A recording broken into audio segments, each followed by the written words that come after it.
I am Dr. Shweta Agrawal, Assistant Professor, Faculty of Education, DEI.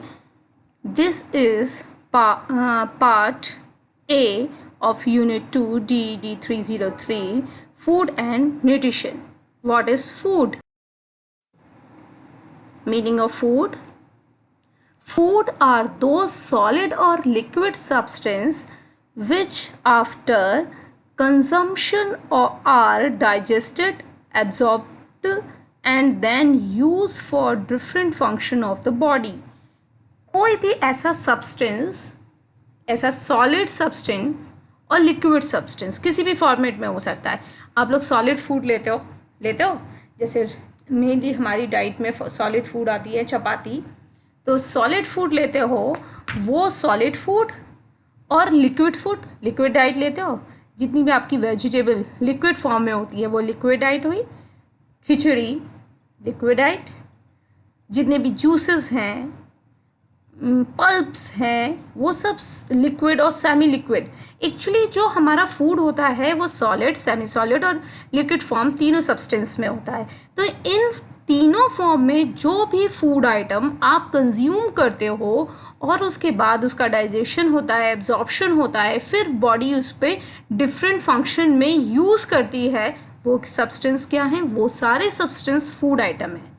और ज़रूरी नहीं है हर टाइप के लिविंग बीइंग के लिए सब तरीके का फूड आइटम सेम है. अब एक काऊ को लो, वो ग्रास खा सकती है. क्यों? क्योंकि उसकी बॉडी इज एबल है कि वो उसको डाइजेस्ट कर सकती है. लेकिन एक ह्यूमन बीइंग खा सकता है? नहीं खा सकता, क्योंकि उसकी बॉडी उसको डाइजेस्ट ही नहीं करेगी. कोई उसका कंजप्शन का बेनिफिट ही नहीं होगा. जब डाइजेस्ट नहीं होगा, एब्जॉर्ब नहीं होगा, तो बॉडी में वो कोई भी एनर्जी, कुछ किसी भी टाइप के न्यूट्रिएंट्स प्रोवाइड नहीं करेगी.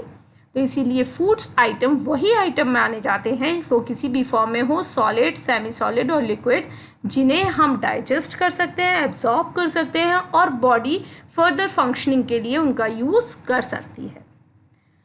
Foods are any substance contain nutrients.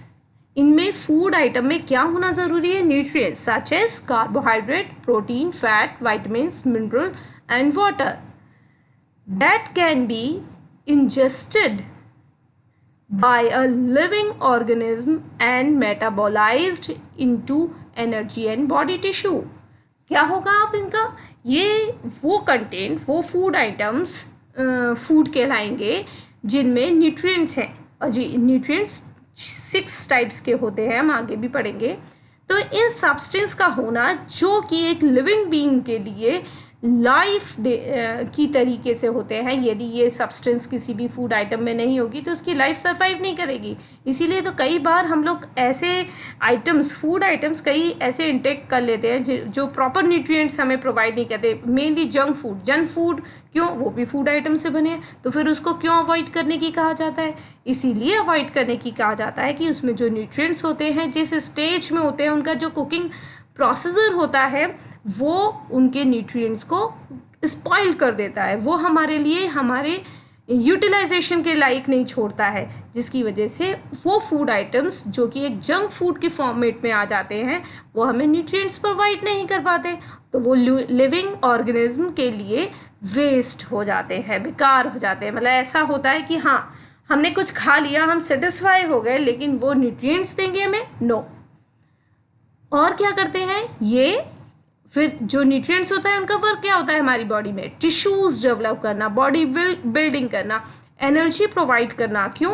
क्योंकि एनर्जी चाहे मैं वर्क करूं या ना करूं, यदि मैं लेटी भी हूं तो मेरे बॉडी में इतनी मेटाबॉलिक एक्टिविटीज़ हो रही होती है कि उन एक्टिविटीज़ को एक्टिवेट रखने के लिए भी एनर्जी की ज़रूरत होती है, जो कि हमें न्यूट्रिएंट से ही मिलती है. Definition of food. Food can be defined as anything edible that can be solid, semi-solid or liquid, which when swallowed, digested and assimilated in the body proves useful to it. These substances not only keep the person alive but also provide energy used for growth and development, regulate the body process and protect the body from disease. Actually, food क्या है? Food. देखिए मैं आपको बताया था solid है, semi solid और liquid. जिसे हम सॉलो कर सकते हैं, लिक्विड को हम च्यू तो नहीं करते, सॉलो करते हैं, च्यू करते हैं और अपनी बॉडी के अंदर डाइजेस्ट करते हैं और इस पूरी बॉडी में एसिमिलेट करते हैं। किन चीज़ का एसिमिलेशन होगा? न्यूट्रिएंट्स का। और किस फॉर्म में होगा? जब वो एब्जॉर्प्शन हो जाएगा तो ब्लड में एसिमिलेट ही तो होता है और ब्लड के थ्रू बॉडी के अदर पार्ट्स, अदर ऑर्गन को भेज दिया जाएगा ताकि वो वहाँ पर उनका यूज़ कर सके। अब जिस पार्ट में भेजा गया है वो ब्लड के थ्रू सप्लाई हुआ है ब्लड सर्कुलेटरी सिस्टम के साथ में, तो जिस ऑर्गन में जिस टाइप के न्यूट्रिएंट की जितना अमाउंट चाहिए होता है वो उतना अमाउंट उसमें से ले लेता है। अब क्या होता है, यानी कि हमारे जितने भी बॉडी के ऑर्गन है सबको एक्टिवेट रहने के लिए किसकी ज़रूरत है? इन न्यूट्रिएंट्स की। कहाँ से मिलेंगे ये न्यूट्रिएंट्स? फूड से। तो सारे फूड आइटम्स और उनमें पाए जाने वाले न्यूट्रिएंट एक पर्सन को अलाइव रखने के लिए, उसको जीवित रखने के लिए तो ज़रूरी ही हैं, साथ ही में उसकी ग्रोथ के लिए, उसकी डेवलपमेंट के लिए, उसकी बॉडी के प्रोसेसिंग के लिए और वेरियस डिजीज़ से प्रोटेक्शन के लिए ज़रूरत है। आजकल ये कोरोना वायरस चल रहा है, सब कह रहे हैं हेल्दी डाइट लो, हेल्दी डाइट का इनटेक करो। क्यों? Because of immunity. Immunity is depend on type of food or form of food, because food is a very much useful or rich source of nutrient. Meaning of nutrients. Nutrients are the substance found in food which drive biological activity and are essential for human body. Nutrients क्या है? Nutrients वो substance है जो कि food में पाए जाते हैं, जो हमारी बॉडी को, हमारी बायोलॉजिकल बॉडी को बायोलॉजिकल एक्टिवेट रखने के लिए बहुत ज़्यादा इम्पॉर्टेंट होते हैं और ये ह्यूमन बॉडी के लिए असेंशियल हैं। अभी तो मैंने एक बात करी कि एक्टिवेट रखने के लिए बहुत इम्पॉर्टेंट है, एक्टिवेट के साथ इसको डेवलप करने के लिए, डिजीज़ से प्रोटेक्शन करने के लिए ये असेंशियल हैं। इनके बिना हम रह ही नहीं सकते, इसीलिए हमें खाना बहुत ज़रूरी होता है। फास्ट होता है हमारा तो कुछ टाइम तक हम स्टोर्ड बॉडी में जो स्टोर्ड न्यूट्रिएंट्स होते हैं उनको यूटिलाइज़ कर लेते हैं, लेकिन जब स्टोरेंस ख़त्म हो जाती है तो उसके बाद क्या होता है? उसके बाद हमारी बॉडी वीक होती चली जाती है धीरे धीरे और हमारा स्टैमिना, हमारी बायोलॉजिकल एक्टिविटीज़ पर नेगेटिव इम्पैक्ट पड़ता है, जिसकी वजह से हम वीक होते जाते हैं और धीरे धीरे यदि खाना नहीं मिलता आगे जाके भी तो क्या होने के चांसेस हैं? डेथ होने के चांसेस हो जाते हैं। Nutrients are a small chemical component of food that are needed by the body in adequate amount in order to grow, produced and lead a normal healthy life. यानी कि nutrients क्या है? Nutrients एक small chemical components होते हैं, chemical components हैं और जिनको एक एडिक्वेट अमाउंट में ग्रो होने के लिए, प्रोडक्शन होने के लिए और बॉडी को नॉर्मल रहने के लिए, नॉर्मल हेल्दी लाइफ के लिए जिनकी ज़रूरत होती है। केमिकल कंपोनेंट देखिए, जैसे अभी तक हम बात कर रहे हैं कि न्यूट्रिएंट्स कौन कौन से हैं। कार्बोहाइड्रेट, सबसे पहले कार्बोहाइड्रेट को लेते हैं। कार्बोहाइड्रेट क्या है? Carbohydrate is a chemical component of carbon, hydrogen and oxygen. इसका ये एक केमिकल कंपोनेंट है, इसका वेरियस प्रोपोर्शन में कंपाउंड बनते हैं। इसकी वजह से ग्लूकोज, सुक्रोज, फ्रक्टोज और स्टार्च इस फॉर्म में वो जुड़ते जाते हैं और एक फूड आइटम में उनकी एग्जिस्टेंस होती है ना। आपने कई फूड्स देखे होंगे जो मीठे होते हैं, राइप होते हैं तो वो और मीठे होते जाते हैं, कच्चे होते हैं तो मीठे नहीं होते, वो इस कार्बोहाइड्रेट की वजह से ही ऐसा होता है। इसी तरीके से प्रोटीन बने होते हैं अमीनो एसिड्स, इनमें कार्बन, हाइड्रोजन, ऑक्सीजन होने के साथ में नाइट्रोजन कंपाउंड और होता है और ये वेरियस फॉर्म में अटैच्ड होते हैं, जिसकी वजह से अलग अलग टाइप के अमीनो एसिड्स बनते हैं। इसमें 20 अमीनो एसिड ऐसे असेंशियल अमीनो एसिड हैं जो हमें फूड से डायरेक्ट फॉर्म में लेने होते हैं, यानी कि उनका फॉर्मेशन हमारी बॉडी में अदर अमीनो एसिड से नहीं हो सकता। तो वो हम डिपेंड होते हैं उस पर्टिकुलर फूड आइटम पर, जिस पर्टिकुलर फूड आइटम में वो अमीनो एसिड पाए जाते हैं, और उनके बिना हमारी बॉडी डेवलप नहीं होती, ग्रो नहीं करती, और बहुत सारी मेटाबॉलिक एक्टिविटीज़ नहीं हो पाती हैं। इसीलिए सारे ये जितने भी न्यूट्रिएंट्स हैं वो सब केमिकल कंपाउंड होते हैं जिनकी हमें बहुत ज़्यादा ज़रूरत है। फैट है, फैट क्या है? फैट भी जैसे कार्बोहाइड्रेट होता है, कार्बन, हाइड्रोजन, ऑक्सीजन, इसी का केमिकल कंपाउंड है। और वाइटामिन क्या है? वाइटामिन भी अलग अलग टाइप के केमिकल कंपाउंड है। और मिनरल क्या है? कैल्शियम, पोटेशियम, फॉस्फोरस और मैग्नीशियम, इस टाइप के आयरन केमिकल कंपाउंड ही होते हैं। Definition of nutrients: it can be defined as those constituents in food that must be supplied to the body in sufficient amount in order to grow, produced and lead a normal healthy life. Various nutrients are protein, carbohydrates, fats, vitamins, minerals and water. Various source होते हैं ये carbohydrate के, कई source हैं, vitamin के, minerals के, protein और lipids. Lipids profile actually fat से रिलेटेड होता है। What is nutrients? Nutrients are the essential for normal functioning of the human body, includes carbohydrate, protein, fat, lipids, vitamins, mineral and water.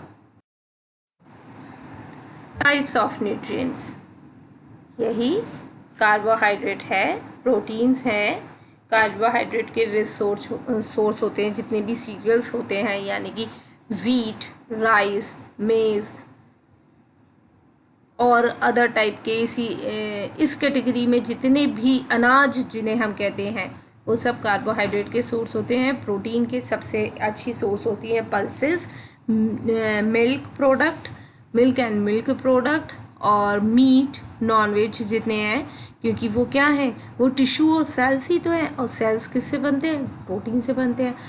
Egg, चीज़, जितने भी milk and milk products होते हैं वो भी protein rich source होते हैं। लेकिन raw form में यदि हम पनीर को खाते हैं तो वो हमें ज़्यादा बेनिफिट देता है, क्योंकि प्रोटीन हीट के कांटेक्ट में आके अपनी बहुत सारे कंपोनेंट को, अपने बहुत सारे कंपाउंड को डिस्ट्रॉय कर देता है, वो डैमेज हो जाते हैं हीट के कांटेक्ट में आके। इसलिए यदि कोशिश करें कि आप रॉ फॉर्म में पनीर खा सके तो खाएं, और इसी तरीके से बॉइल्ड एग ज़्यादा अच्छा होता है ऑमलेट बनाने के कंपैरिजन में।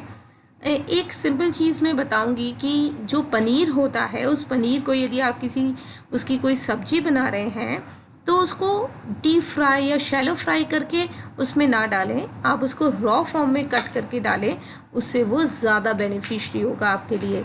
अब फैट, जितने भी ऑयल होते हैं, जितने भी हमारे ड्राई फ्रूट्स होते हैं, उन सब में फ़ैट पाया जाता है। वाइटामिन्स, जितने भी फ्रूट्स हैं हमारे, उनमें वाइटामिन्स पाए जाते हैं। मिनरल्स भी उनमें अधिकतर पाए जाते हैं। सारे फ्रूट्स में, वेजिटेबल में, मेनली ग्रीन लीफी वेजिटेबल्स जो हैं वो मिनरल्स की बहुत अच्छा सोर्स हैं। इसमें आयरन का सोर्स बहुत अच्छा होती हैं, और जो लीफी वेजिटेबल होती हैं वो सोडियम का सोर्स भी अच्छी होती है, सोडियम और पोटेशियम का सोर्स भी बहुत अच्छी होती है। और आयोडीन के लिए अब आयोडाइज्ड नमक का यूज़ किया जाता है, तो वो आयोडाइज्ड नमक आयोडीन का अच्छा सोर्स होता है। और वाटर का कंजप्शन तो हम वेरियस फॉर्म में करते ही हैं। Nutrition is utilisation of essential nutrients required by the body of different activity. Nutrition का मीनिंग होता है कि जो फूड आइटम में न्यूट्रिएंट आए हैं उनका यूटिलाइजेशन करना बॉडी के द्वारा, ताकि वो डिफरेंट एक्टिविटीज़ में यूज़ किए जा सकें। Nutrition has been defined as the condition which permit the development and maintenance of the highest state of fitness. Fitness implies to good health, maximum capacity of work, the ability to undertake mental and physical tasks, and the power to withstand physiological, psychological stress. तो nutrition क्या है? Nutrition है अपनी body को fit रखने के लिए एक कंडीशन, ताकि वो ज़्यादा से ज़्यादा डेवलप हो सके और अपनी फिटनेस को मेंटेन रख सके। और ये न्यूट्रिशन कहाँ से मिलता है? ये न्यूट्रिशन फूड में पाए जाने वाले न्यूट्रिएंट्स के द्वारा मिलता है। ये फिटनेस जब मिल जाती है तब क्या होता है? बॉडी की हेल्थ अच्छी होती है, उसकी वर्किंग कैपेसिटी अच्छी होती है, एबिलिटी अच्छी होती है। और ये एबिलिटी केवल फिजिकली बेसिस पे नहीं होती, मेंटल बेसिस पे, इमोशनल बेसिस पे, सोशल बेसिस पे भी अच्छी होती है। मैंने आपको जो बताया है कि हेल्थ 6 टाइप की होती हैं, तो उसमें फिजिकल हेल्थ तो डायरेक्टली ये न्यूट्रिशन अच्छा करता ही है, इसके साथ में mental health, emotional health, social health, क्योंकि सोशल रिलेशनशिप खाने से अच्छे डेवलप होते हैं, फूड आइटम से अच्छे डेवलप होते हैं। और साथ में यदि मैं हेल्दी होंगी, मैं फिट होंगी, अपने मेंटली हेल्दी होंगी, इमोशनली हेल्दी होंगी, तो मैं खुश रहूँगी, उसका पॉजिटिव इम्पैक्ट मेरी एक्टिविटीज़ पे पड़ेगा, जिसकी वजह से मेरे सोशल रिलेशनशिप अच्छे होंगे, सोशल एक्टिविटीज़ अच्छी होंगी, मैं दूसरों की हेल्प कर सकूँगी। तो सोशल हेल्थ के साथ साथ यहाँ पे कल्चरल हेल्थ भी डेवलप होती है और स्पिरिचुअलिटी भी डेवलप होती है। Meaning of nutrition on the basis of physiology. Nutrition is the science that interpret the interaction of nutrients and other substance in food in relation to maintenance, growth, reproduction, health, disease of an organism. It includes food intake, absorption, assimilation, biosynthesis, catabolism and excretion. यानी कि scientific way से यदि हम देखें तो nutrition क्या है? Nutrition है हमारी बॉडी को की स्टेट को, उसके न्यूट्रिशनल स्टेटस को मेंटेन रखना, उसे ग्रो करना, रिप्रोडक्शन करना, हेल्थ बनाए रखना, डिजीज़ से लड़ना, ताकि वो अपनी स्थिति को, अपनी फिटनेस को, अपनी एक्टिविटी को, अपनी एबिलिटी को मेंटेन रख सके। और ये सब फूड इनटेक से रिलेटेड होता है। न्यूट्रिशन में फूड इनटेक, एब्जॉर्प्शन उसका बॉडी में एसिमिलेशन, फिर उस न्यूट्रिएंट्स पे होने वाले बायोसिंथेसिस, कैटाबॉलिज्म, और लास्ट जो वेस्ट न्यूट्रिएंट प्रोडक्ट होते हैं उनका एक्सक्रीशन। इसका एक प्रोसेस क्या है? फूड आइटम का इनटेक हुआ, फिर क्या हुआ? इंजेक्शन हुआ, वो अंदर बॉडी में ईसोफेगस के द्वारा कहाँ गया? स्टमक में गया। स्टमक में थोड़ी डाइजेशन की प्रोसेस होने के बाद वो स्मॉल इंटेस्टाइन में गया। स्मॉल इंटेस्टाइन में क्या हुआ? वहाँ पे फुल डाइजेशन हुआ और वहाँ जितने भी न्यूट्रिएंट्स थे वो एब्जॉर्ब कर लिए गए बॉडी के द्वारा, यानी कि ब्लड में मिल गए। अब ब्लड में जो एब्जॉर्ब हुए न्यूट्रिएंट्स हैं वो बॉडी के हर ऑर्गन तक पहुँचे उनकी रिक्वायरमेंट के अकॉर्डिंग। ये ऑटोमेटिक सिस्टम होता है। ऑटोमेटिक रिक्वायरमेंट के अकॉर्डिंग जब ब्लड जाता है तो वो पर्टिकुलर ऑर्गन उस ब्लड में से अपनी रिक्वायरमेंट के अकॉर्डिंग न्यूट्रिएंट्स को एब्जॉर्ब कर लेता है, ले लेता है उसमें से। तो यानी कि यूटिलाइजेशन हुआ। अब जब यूटिलाइजेशन हो गया तो क्या होगा? वो बॉडी ऑर्गन प्रॉपर वर्क कर पाएगा, अपनी प्रॉपर फंक्शनिंग कर पाएगा। अब जब कोई ऑर्गन अपनी प्रॉपर फंक्शनिंग कर पा रहा है, क्यों? क्योंकि उसे पूरी न्यूट्रिएंट की सप्लाई हुई है, तो वो फंक्शन करने की वजह से क्या होगा? वो बॉडी फिट रहेगी, एक्टिव रहेगी, उसकी कैपेबिलिटी, एबिलिटी एनहेंस होगी, तो वो बॉडी फिट हो जाएगी। लेकिन इसके बाद कुछ न्यूट्रिएंट्स ऐसे भी होते हैं जिनका बॉडी में यूटिलाइजेशन नहीं होता, तो उनका एक्सक्रीशन कर दिया जाता है, उत्सर्जन कर दिया जाता है बॉडी से। इस तरीके से हमें समझ में आया कि फूड क्या होता है। फूड ऐसे सब्सटेंस हैं जिन्हें जो सॉलिड, सेमी सॉलिड और लिक्विड फॉर्म में हो सकते हैं, जिसको हम कंज्यूम कर सकते हैं और कंज्यूम करने के बाद उनमें से हमें कुछ न्यूट्रिएंट्स मिलते हैं जो हमारी बॉडी को एक्टिव बनाते हैं, हेल्दी बनाते हैं। और ये कंटेंट क्या होते हैं? न्यूट्रिएंट्स होते हैं। यही न्यूट्रिएंट्स जब बॉडी में प्रॉपर वे में इनटेक किया जाता है, रिक्वायरमेंट, एज के अकॉर्डिंग, एक्टिविटीज़ के अकॉर्डिंग, तब वो डाइट बैलेंस डाइट कहलाती है।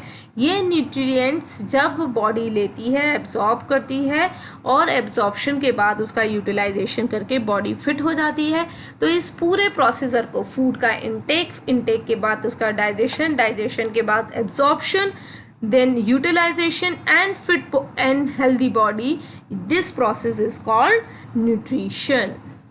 Thank you.